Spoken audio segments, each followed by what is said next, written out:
Side lying internal rotation at the shoulder. So come to a side lying position.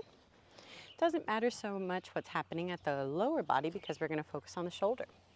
So slide all the way down onto your side. You can keep the head lifted or rest the head down on a block or a pillow or something like that. We're going to focus on the shoulder that's underneath. What tends to happen is the shoulder likes to slide forward, away from you and out from underneath the stacked rib cage. So take a moment here to retract the shoulder. Slide the whole arm that's against the floor back toward you. Now the shoulders are more properly stacked. Bend at the elbow. Remember, it's the arm that's against the floor. Practice your internal and external rotation. Keep the elbow bent at a 90-degree angle. External rotation is when the top of the hand and top of the forearm touch the floor next to your face. And internal rotation is when you press the hand in the opposite direction, so fingers start pointing toward the knees, toward the feet. Most of us are pretty restricted at internal rotation, but some of us are also restricted at external rotation. So maybe your hand can't touch the floor next to your face. Keep the rotation up. We're doing this unweighted at first. Doesn't matter which side you start with. Take at least 5 rotations. And the next time you come into internal rotation, I want you to bring the top arm to the wrist, where the wrist meets the forearm. We're not going to flex at the wrist. We're going to leverage at the forearm, finding some more internal rotation at the shoulder. Make sure the shoulder doesn't start shrugging up toward the ear, though. That's one thing the body often does to compensate. And push down as much as you want to. So we want to feel something dynamic, but this should not hurt. No sharp pain at the shoulder joint. But we do want to feel a dynamic sense of stretch. Option to play with some resistance here. Push the arm that's feeling the stretch, that's experiencing internal rotation, up against the top hand. Top hand resists.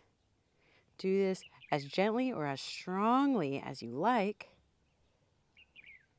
And then try to push the lower hand away from the top hand, finding even greater active internal rotation.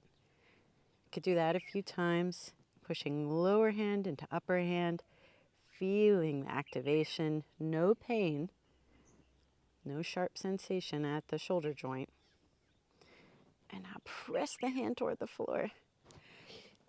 Even it out with some repetition, internal and external rotation after your resistance phase, if you chose to practice that.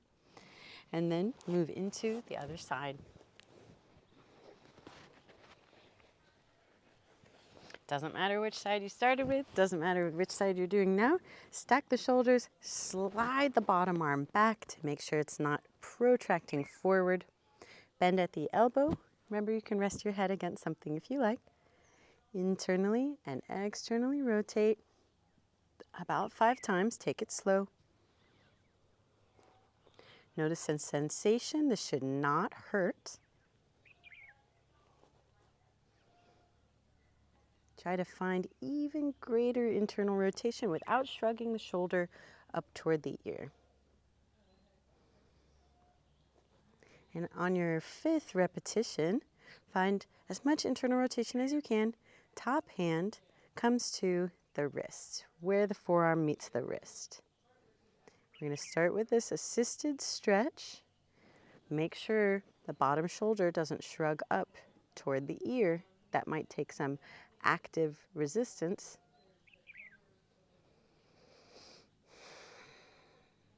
Breathe and feel the sensation of this stretch. It should not hurt, but it should feel dynamic.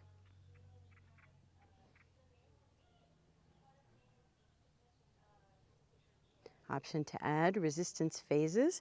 Push bottom hand, bottom wrist, up into the top hand as gently or as strongly as you like. The stronger you push, the more that you will demand adaptation from the tissue at the shoulder. But please just do what you can. If you need to be gentle with yourself today, be gentle with yourself today. Bottom arm pushes up into the top arm, and now push the hand away from the top hand toward the floor. Find active internal rotation. Option 2, take repeated active phases of this resistance technique.